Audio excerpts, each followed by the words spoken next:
Hello, very good morning, students. Today is the last lecture of e-commerce and use of RDBMS using Access. આમ તો તમને લોકોને mass promotion મળી જ ગયું છે અને આપણે લોકો પ્રેક્ટિકલ એક્ઝામમાં પણ મળી ચૂક્યા છીએ. તમારા બધાના પ્રેક્ટિકલ વાયવા જે છે આ સબ્જેક્ટના એ મેં લીધેલા જ છે, તેને આપણે વાત થઈ જ ગઈ છે. પણ આ થિયરીનો એક ટોપિક જે છે ઈ કોમર્સ એક્સેસ, તો આપણે પહેલાં જે ડિક્લેરેશન થયું કે માસ પ્રમોશન મળવાનું છે એ પહેલાં જ એક્સેસ તો ઓલમોસ્ટ પૂરું થઈ ગયું હતું. પણ હવે છે e commerce which is totally theory. અને આમ જોઈએ તો આ ટોપિક ભણાવવા જેવો ખાસ છે નહીં, એટલા માટે કે આ વસ્તુ તમે લોકો કરતા જ આવ્યા છો. એક્સેસ ભલે મેં તમને પ્રેક્ટિકલ ભણાવ્યું પણ એનું પ્રેક્ટિકલ તમે ક્યારેય કર્યું નહીં. પણ આ થિયરીનો ટોપિક છે તેમ છતાં એનું પ્રેક્ટિકલ જે છે એ આપણે બધા જ, તમે હું કે જનરલ કોમન પીપલ, બધા જ જે લોકો ઇન્ટરનેટ યુઝ કરે છે એ બધા જ, અને સ્પેશિયલી ગર્લ્સ આ જે કોવિડની મહામારી આવી એના કારણે તો આ બધા મેક્સિમમ લોકો ઈ કોમર્સનો ઉપયોગ કરવા માંડ્યા છે. તો ઈ કોમર્સ જે છે એટલે electronic commerce. You are the students of commerce એટલે તમને લોકોને એ ખ્યાલ જ હોય. શું ખ્યાલ હોય કે commerce means commercial activity.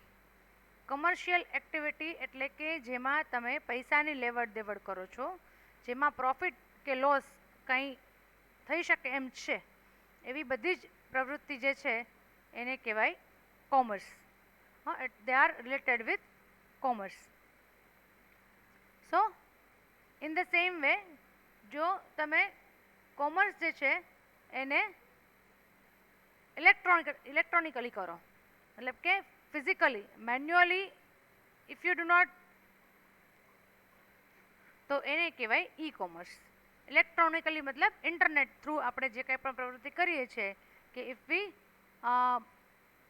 Shop something online, if we book something online, તો એ બધું શેમાં આવે, કઈ એક્ટિવિટીમાં આવે, ઈ કોમર્સની એક્ટિવિટીમાં આવે. ઓકે,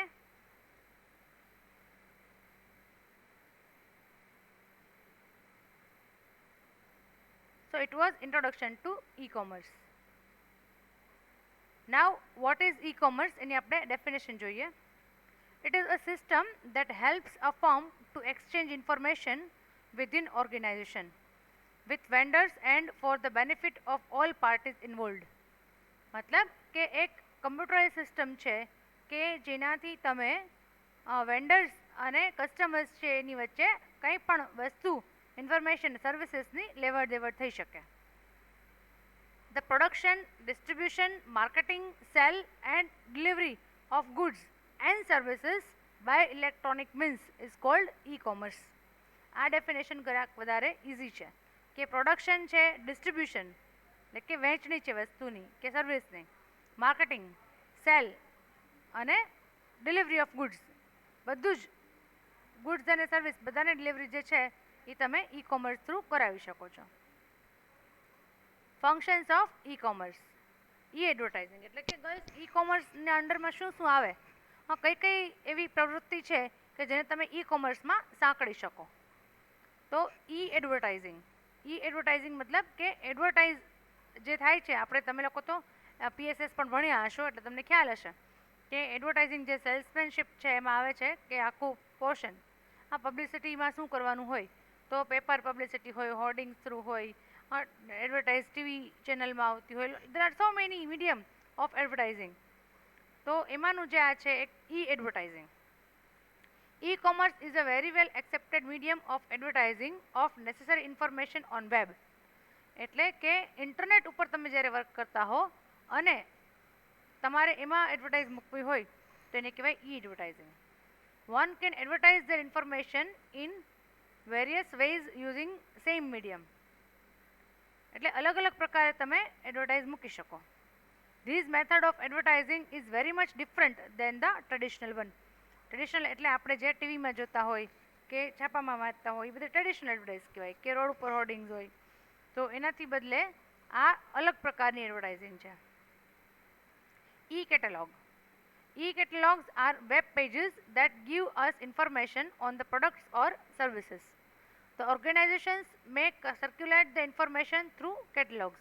Catalogs મતલબ કે જે બ્રોશર નહીં આવતું હોય છે. હા, તમે અત્યારે જોયું હોય, એમ તો લાસ્ટ ટાઈમ જ જોયું હશે કે આપણી કોલેજમાં જે ફિઝિકલ બ્રોશર્સ આપતા હતા પહેલાં બધી કોલેજીસમાં રાધર, એના બદલે આવી રીતે કે આખું બ્રોશર છે એ જ કમ્પ્યુટરમાં ડિઝાઇન કરેલું હોય અને એ જ વેબસાઇટ ઉપર મૂકેલું હોય બધી કોલેજીસની. એવી નોટ ઓનલી કોલેજીસ, કોઈનું પણ બ્રોશર હોય, ધારો કે આપણે ક્યાંય પ્રોપર્ટી લેવી છે, હા, કોઈ સિટીમાં પ્રોપર્ટી લેવી છે, તો એના રિલેટેડ જે કાંઈ બ્રોશર્સ છે એ પણ ઓનલાઈન અવેલેબલ હોય છે. તમારે ક્યાંક ફરવા જવું છે રિસોર્ટમાં કે હોટલમાં કે ક્યાંય બીચ ઉપર કે, તો એના બધા બ્રોશર્સ બી ઓનલાઈન અવેલેબલ હોય છે. It is cold e-catalog. Then e-publishing. This is used by publishers and users for flow of information, thoughts, opinions and creative writing.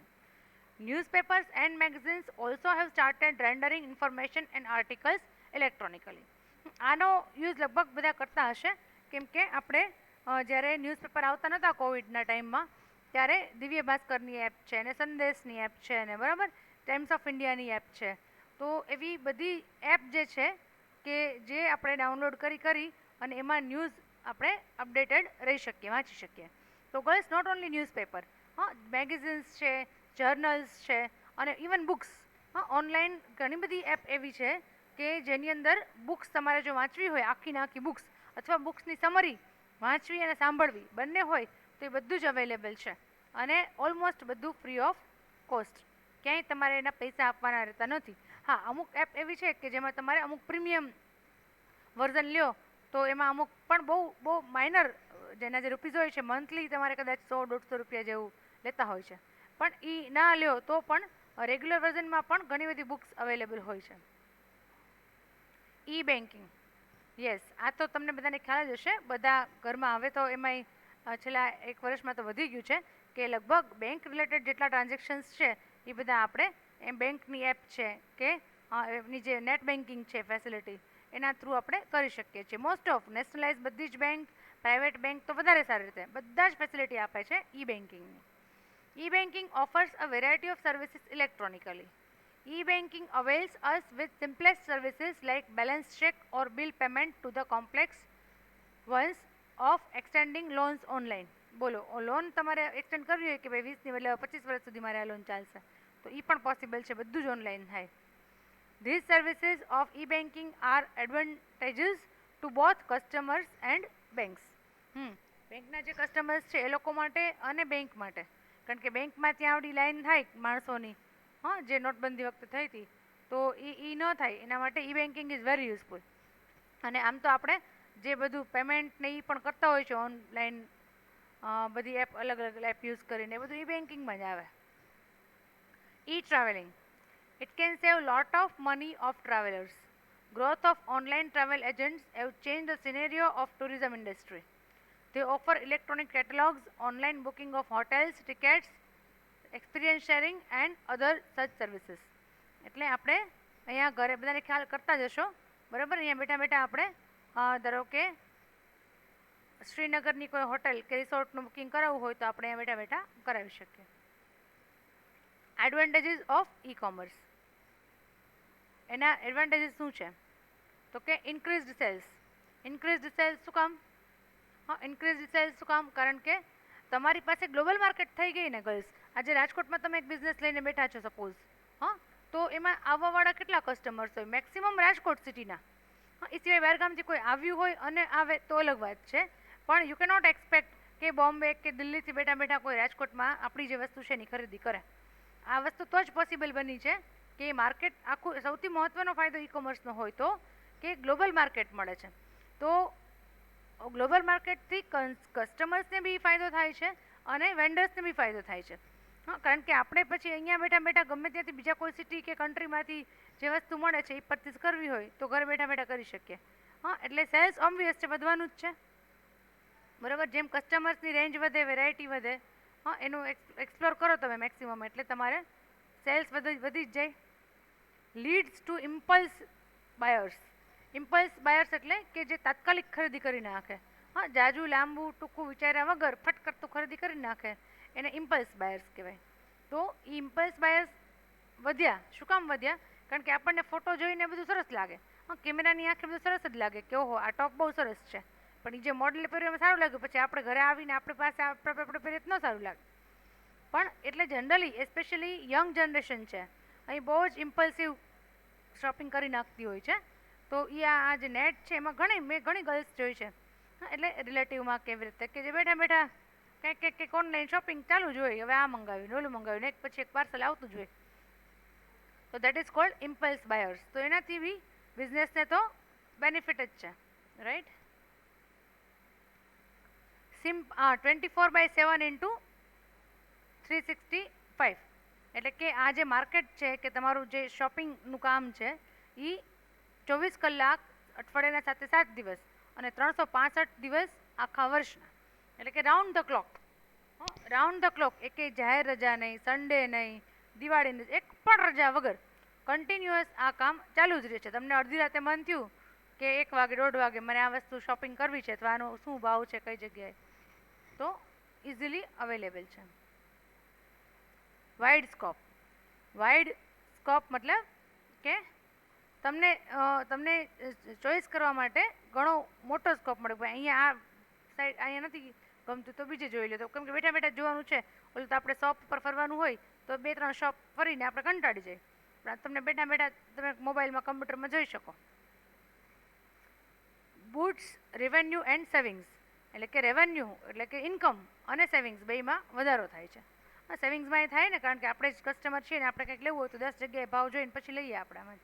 અને પાછી આમાં ઓનલાઈનમાં તો સ્કીમ પણ હોય છે, હા, ખ્યાલ છે ને કે આના થ્રુ પેમેન્ટ કરો, આ કાર્ડ યુઝ કરો તો એમાં આટલા ટકા ડિસ્કાઉન્ટ, એટલે અને પછી કાંઈક એમની સ્કીમ હોય બાય 2 get 1 ફ્રી, તો એ આપણને ઇઝીલી અવેલેબલ હોય એટલે આપણું સેવિંગ થઈ શકે. ઇન્સ્ટન્ટ પેમેન્ટ, યસ, હા, એમાં જે વેન્ડર્સ છે એને પણ પેમેન્ટમાં રાહ જોવાની જરૂર હોતી નથી. કાં તો કેશ ઓન ડિલિવરી હોય અને કાં તો ફોનપે કે પેટીએમ કે જે કંઈ પણ ગૂગલ પે તમે યુઝ કરતા હો એપ, એનાથી તમે તાત્કાલિક પેમેન્ટ કરી આપો છો. આમાં એવું નથી કે આપણે અહીંયા મારું ખાતું ચાલે છે, ચલો ને 6 મહિના પછી કટકે કટકે પૈસા આપીશ, હા, એવી પોસિબિલિટી જ નથી અહીંયા. હા, કેશ ઓન ડિલિવરી હોય, તમે ત્યારે કેશ તૈયાર ન રાખ્યા હોય ડિલિવરી ટાઈમે તો તમને વસ્તુની ડિલિવરી મળવાની જ નથી. ઓકે, અને તમે ઓનલાઈન પેમેન્ટ કરતા હો તો ઓન ધ સ્પોટ પેમેન્ટ થઈ જાય, પછી વસ્તુ તમારી ઘરે આવવાની છે. એટલે પેમેન્ટ માટે જે પ્રશ્નો થાય જે ઉઘરાણીના એ કંઈ આમાં ન થાય. Cost effective. કોસ્ટ ઇફેક્ટિવ મતલબ કે જેટલું તમે પૈસા આપો છો કોઈ પણ વસ્તુની કે સર્વિસના, તો એને સામે તમને એટલું વળતર મળી રહે છે. ડાયરેક્ટ કોન્ટેક્ટ, યસ, તમે ડાયરેક્ટ ટુ ડાયરેક્ટ એમાં કંઈ વચ્ચે ચેનલ ન આવે. જેની પાસે જે મેન્યુફેક્ચર કર્યું છે અથવા તો જે વ્યક્તિ સર્વિસ પ્રોવાઈડ કરે છે, તમે ડાયરેક્ટ એનો ઓનલાઈન કોન્ટેક્ટ કરી શકો છો. એટલે વચ્ચે મીડિયેટર્સ કેવું ના આવે તો કંઈ કમિશનના રૂપિયા કે એ કંઈ તમારે આપવા ન પડે. Customer loyalty. કસ્ટમર લોયલ્ટી મતલબ કે જે કસ્ટમર્સ છે, ગ્રાહક છે, હા, એની વફાદારી છે. તમે લોકો તો કોમર્સમાં ભણતા હશો આ વસ્તુ, કે વફાદારી મતલબ કે મારે XYZ સાઇટમાંથી શોપિંગ કરવું છે, કરી લીધું, હવે એના બાદ જે કંઈ પણ વસ્તુ આવી, કંઈ પણ ત્યાંથી વસ્તુ આવી અને એ મને અનુકૂળ આવી ગયું કે ભાઈ વસ્તુ સારી છે અને એ લોકોની પોલિસી સારી છે કે સર્વિસીસ સારી છે, રાધર ધારો કે વોશિંગ મશીન મંગાવેલું છે તો આફ્ટર સેલ સર્વિસ પણ એ લોકો પ્રોવાઈડ કરે છે, તો મને એનો સારો અનુભવ હશે, તો હવે લગભગ એ સાઇટને હું લોયલ થઈ જઈશ કે વળી પાછું બીજું કંઈક પ્રોડક્ટ લેવી હોય તો પહેલાં હું એ સાઇટ સર્ચ કરીશ, પછી ત્યાં અવેલેબલ ન હોય તો બીજી કોઈ સાઇટમાં જઈશ. એટલે એ પણ બેનિફિટ છે ઈ કોમર્સના. તો girls, these are the advantages of e commerce. Types of e commerce. અલગ અલગ ટાઈપના, હવે તેમ નહીં કહું કે એક્ઝામમાં પૂછાય જ છે, પણ નહીંતર આ 3 ટાઈપ જે થિયરીની એક્ઝામ હોય એમાં પૂછાતી જ હોય છે કે કયા 3 ટાઈપના. આમ તો 4 ટાઈપ છે પણ તમારા સિલેબસમાં 3 છે ટાઈપ્સ ઓફ ઈ કોમર્સ. એટલે કે કઈ પ્રકારે તમે આ પ્રવૃત્તિ કરી શકો છો. Business to consumer. બિઝનેસ એટલે કે જે વ્યક્તિ ધંધો ચલાવે છે, જે કંઈ પણ ફર્મ, એની સાથે કસ્ટમરનો ડાયરેક્ટ કોન્ટેક્ટ જે આપણે કરીએ છીએ એને કહેવાય બિઝનેસ ટુ કસ્ટમર. આપણે ઓનલાઈન કંઈ પણ વસ્તુ મંગાવતા હોય, પછી ઇલેક્ટ્રોનિક ગુડ્સ હોય, ક્લોથ્સ હોય, કોઈ જાતની સર્વિસ હોય કે આપણે ડીમાર્ટ કે XYZ જીઓ માર્ટમાંથી કેવી રીતે ગ્રોફર્સમાંથી ને એવી રીતે હાઉસ હોલ્ડ આઇટમ્સ મંગાવતા હોઈએ તો એ બધું આમાં આવે business to consumer. It is a basic website available for the consumers to buy goods and services online. It involves selling of goods and services to consumers and end users. એટલે કે આપણને વસ્તુ અને સર્વિસીસ સેલ કરે છે. This platform allows the consumers to browse through various products offered by the firm along with the price. એટલે કે તમારી જે ફર્મ છે એની જે પ્રાઇસ છે, સામાન્યમાં સામાન્ય તમને અત્યારે ઉદાહરણ આપું કે બીજું કાંઈ શોપિંગ આપણે ના કરતા હોય તો સામાન્ય વસ્તુ જે ઘરમાં વપરાતી હોય કે ચોખા છે કે તેલ છે કે કિચનની કોઈ આઈટમ હોય, ગેસનો સ્ટવ છે કે માઇક્રોવેવ છે, તો એ બધી વસ્તુ તમે ઓનલાઈન જુઓ, પછી તમે લોકલ તમારા વેન્ડરથી ત્યાં મળતી હોય એ જુઓ તો તમને એ બેનિફિટ મળે. 2-3 જગ્યાએ કે અચ્છા આ વસ્તુ અહીંયા આ પ્રાઇસમાં મળે છે તો વી કેન ઇઝીલી કમ્પેર. અને કમ્પેર કરશો ને એટલે થોડો ઘણો 5, 10, 50 રૂપિયા એટલે વસ્તુ કઈ છે એના પર ડિપેન્ડ કરે છે. 200-500 રૂપિયાનો તો ફેર રહેવાનો જ છે. એટલે એ આપણા બેનિફિટમાં છે. આ B2C બિંગ કસ્ટમર કન્ઝ્યુમરના બેનિફિટમાં છે. Then business to business. It is a process of conducting business transactions between the business firms on the internet. Okay.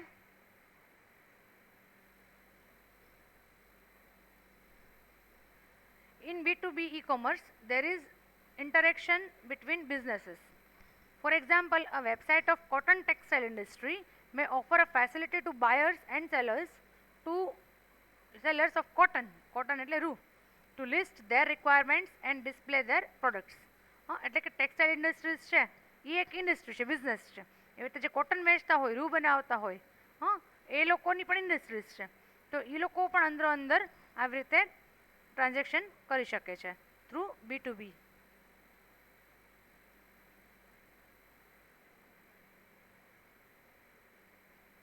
Consumer to business C2B આ આપણે ઓછા પ્રમાણમાં યુઝ કરતા હોઈએ છીએ. કારણ કે આ શું છે તો કે કન્ઝ્યુમર આપણે લોકો જે બિઝનેસ ફર્મ્સ છે એની સાથે ડીલિંગ કરતા હોઈએ. In C2B e-commerce, the customers can suggest an affordable price for a product or service which he or she is willing to pay. એટલે આપણને કોઈ, અને આ તો જનરલી શું મોટી પ્રોડક્ટમાં હોય, નાની પ્રોડક્ટમાં તો આપણે એમ ન કહી કે અમારે ત્યાં ઘઉં આટલા ભાવે મળે, તમે આટલા ભાવે દેવા તૈયાર હો તો અમે મંગાવી. પણ મોટી પ્રોડક્ટ હોય ને ગર્લ્સ જે, એમાં આ વસ્તુ પોસિબલ છે. તો સર્વિસીસમાં બી પોસિબલ છે કે અમને આ ભાવમાં પોસાય એમ છે, if you can provide it. The website communicates this to various companies and then informs the consumer whether such an affordable price is accepted or not. એટલે એ જે વેબસાઇટ છે એ મીડિયેટર તરીકે કામ કરે છે. એ ફર્મને પૂછે કે ભાઈ આ પ્રાઇસ ઓફર કરે છે પાર્ટી, તો આપણને એમાં એક્સેપ્ટ કરી શકીએ એમ છીએ કે નહીં, અને પછી આપણને પણ ઇન્ફોર્મ કરે. This is called consumer to business.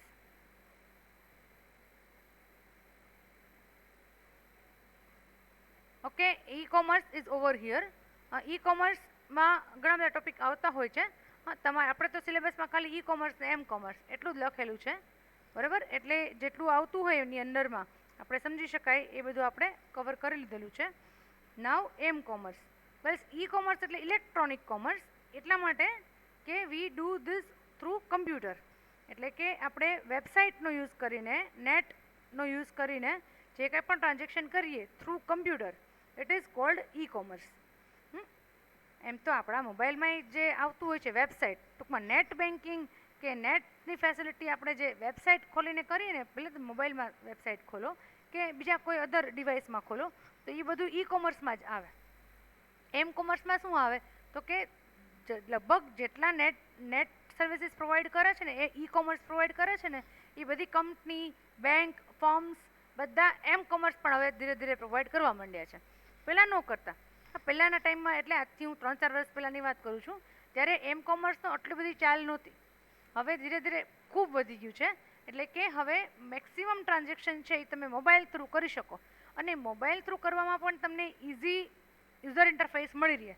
Easy user interface એટલે શું તો કે તમારે ઓછામાં ઓછી પ્રોસેસ કરવી પડે, બહુ પાસવર્ડ ન નાખવા પડે, બહુ કાંઈ અંદર સર્ચ ના કરવું પડે, બહુ લિંક ક્લિક ના કરવી પડે, એવું કાંઈ જ ન કરવું પડે.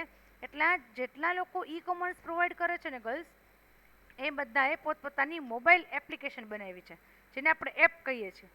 હા, એપ કહીએ છીએ. તો એ જે એપ છે બધાની મોબાઈલ એપ્લિકેશન છે.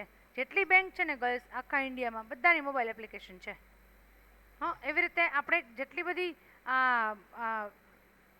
બુકની જે છે સાઇટ્સ છે એ બધાની મોબાઈલ એપ્લિકેશન છે કે તમે મોબાઈલમાં એ એપ્લિકેશન નાખી જ જોઈએ. પછી મ્યુઝિક જેટલા ઓનલાઈન અવેલેબલ છે કે વિડીયોઝ અવેલેબલ છે તો એ ઘણા બધાની મોબાઈલ એપ પણ છે કે જો મોબાઈલથી તમારે યુઝ કરવું હોય તો you how two install that app. અને એ એપ છે એમાં તમે બહુ ઇઝીલી બ્રાઉઝિંગ ને સર્ફિંગ કરી શકો. એટલે કે તમારે બહુ લાંબુ વાંચવું, અંદર કંઈ ક્લિક કરવું, જાણવું ન પડે. હા, બહુ ઇઝીલી ઓપરેટેબલ હોય આ એપ્સ. મારા કરતાં તમે લોકો અંદર યુઝ કરતા હશો એટલે તમને ખબર હશે. M-commerce refers to buying and selling of goods or services through wireless devices like cellular phones or smartphones. M-commerce is a subset of e-commerce. Subset એટલે સમજો છો? સબસેટ એટલે નાનો ભાગ. ઈ-કોમર્સ એક હ્યુજ એક્ટિવિટી છે, બહુ જ હ્યુજ છે. અને આ જે એમ કોમર્સ છે આમ તો એમ કોમર્સમાં એ બધું થાય જ છે પણ એનું નાનું એમાંથી બનેલું છે ઈ કોમર્સ. ઈ કોમર્સ છે એમાંથી આઈડિયા આવ્યો કે આવી રીતે આપણે એમ કોમર્સની ફેસિલિટી પણ આપવી જોઈએ. When individuals use mobile phones to conduct a transfer of money against goods or services. M-commerce majorly consists of business to consumer types of transactions. એટલે જનરલી આ જ આવે બિઝનેસ ટુ કન્ઝ્યુમર એટલે શું કે જે કંપની છે કે ફર્મ છે એ લોકોએ પોતે બનાવેલી હોય એપ અને આપણે એનો ઉપયોગ કરતા હોઈએ. જનરલી એમ જ હોય. હા, આપણે એપ પોતે બનાવીને પછી ગામ આખાને દઈએ. હા, આપણે કંઈક બિઝનેસ કરતા હોય તો અલગ વાત છે. હા, બાકી જનરલી કંપની જે હોય એ તમને પ્રોવાઈડ કરતી હોય છે એમ કોમર્સની ફેસિલિટી. અને બહુ આનાથી આ જે આવ્યું ઈ કોમર્સ ને એમ કોમર્સ એનાથી સેલિંગ પરચેસિંગ આ બધું બહુ ઇઝી થઈ ગયું છે. હા, ખૂબ ઇઝી થઈ ગયું છે અને આપણને લોકોનો અનુભવ પણ છે. જ્યારે સાવ કમ્પ્લીટ લોકડાઉન હતું તો આપણે કેટલી બધી વસ્તુ ઓનલાઈન મંગાવી શકતા હતા. મંગાવી જશે બધાએ. Future of home commerce, of course, it is bright. M-commerce is considered as a big revolution in the context of shopping of consumer products in last 5 years. The opportunity in M-commerce exists mainly because of increasing number of smartphone users across the globe. Naturally, M-commerce is possible only if you have smartphone. Smartphone users જેમ વધતા ગયા એમ કોમર્સની activity પણ વધુ ને વધુ spread થતી ગઈ એટલે કે મેક્સિમમ લોકો એનો યુઝ કરતા થઈ ગયા. M commerce will surely grow in the coming years due to following reasons. કે એવા ઘણા બધા કારણો છે કે જેના લીધે એમ કોમર્સ છે હજી ડે બાય ડે એ વધતું જ જશે. એનો ઉપયોગ લોકો વધારે ને વધારે કરતા જશે. શું રીઝન છે એનું તો કે એફોર્ડેબલ. એફોર્ડેબલ એટલે કે દરેકને જે સ્માર્ટફોન છે એ બધા એને પોસાય એમ જ છે. એના માટે કંઈ તમારે એક્સ્ટ્રા પે કરવું નથી પડતું. Internet on mobile, yes. હા, મોબાઈલ ઉપર હવે બધા પાસે ઇન્ટરનેટ છે અને હજી તો નવા સસ્તા પ્લાન આવતા જ જાય છે. હા, બધી કંપનીઝ જે છે એ કેટલી બધી નવી સ્કીમ સાથે તમને ઇન્ટરનેટ અવેલેબલ કરે છે. અને ઇનફેક્ટ ગર્લ્સ જો આ ન હોત ને ઇન્ટરનેટ સ્માર્ટફોનમાં મોબાઈલમાં તો આપણે અત્યારે જે આ લેક્ચર્સ ઓનલાઈન લેક્ચર્સ લીધા અને આખું વર્ષ ઓનલાઈન ભણાવીને કાઢ્યું. તમે લોકોએ જોયા જે લેક્ચર જોયા હોય તો એ ઠીક છે, ન જોયા હોય તો એ તો તમારા, મને ખ્યાલ છે કોણ નથી જોયા, બરાબર. તમે એક્ઝામ લીધી જ છે એટલે બધી ખબર છે. એટલે એ ડિપેન્ડ્સ. પણ એના કારણે આખું આજે ટેકનોલોજીના લીધે આપણે સર્વાઈવ કરી શકીએ બધાય. નહીં તો વર્ષોના વર્ષો ડ્રોપ જ કરવાનો વારો આવે આમાં તો. મોબિલિટી એટલે કે તમે એવું નથી કે એક જગ્યાએ બેસીને જ કરો. હાલતા ચાલતા તમે કારમાં બેઠા હો, ટ્રાવેલિંગ કરતા હો, ગમે તે કામ કરતાં આ એમ કોમર્સનો યુઝ કરી શકો છો. Mobile banking and payment. તો મોબાઈલ થ્રુ બેન્કિંગ પણ થઈ શકે અને પેમેન્ટ થઈ શકે. પેમેન્ટ માટે તો કેટલા બધા ગેટવેઝ છે. મોબાઈલ થ્રુ આપણે એડમિશન પ્રોસેસ છે, કોલેજની ફી પે કરો છો, એ બધું મોબાઈલ થ્રુ જ કરો છો ને. અધર સર્વિસીસ અને there are so many other services related with mobile. હા, ખાલી આપણે આટલું એમ કોમર્સ સિવાય પણ ઘણું બધી વસ્તુ આપણે આમાં કરી શકતા હોય છે અને હજી ડે બાય ડે એડ જ થતું જાય છે. હા, નવું કંઈક એડ થતું જ જાય છે. એટલે ઇટ ઇઝ વેરી યુઝફુલ. અને યુઝફુલ છે એટલા માટે એનું ફ્યુચર બ્રાઇટ જ છે એમ કોમર્સનું. હજી લોકો ડે બાય ડે જે નથી કરતા ઉપયોગ એ પણ કરવાના જ છે, વધતું જ જવાનું છે. Right. So, guys, the last topic is over and our syllabus is also over. Now in the next year SY જે છે તમારું થર્ડ સેમ, એમાં આ સબ્જેક્ટ જે આઈટીનો સબ્જેક્ટ છે એ આવતો જ નથી. આ સબ્જેક્ટ આખું એક જ વર્ષ હતો ફર્સ્ટ યર. સેકન્ડ યરથી તમારા સબ્જેક્ટ જ ચેન્જ થઈ જશે. થર્ડ યરમાં પણ કંઈક થોડો ઘણો ચેન્જ આવશે. એટલે આપણી જે સફર હતી સાથેની તમારી ને મારી, હા, એ આખી ઓનલાઈન આપણે કમ્પ્લીટ કરી આજે, અને આખો સિલેબસ જે છે અત્યારે હવે આપણે પૂરો થઈ ગયો છે. Wish you all the best for your career and for the future. Take care. Good bye.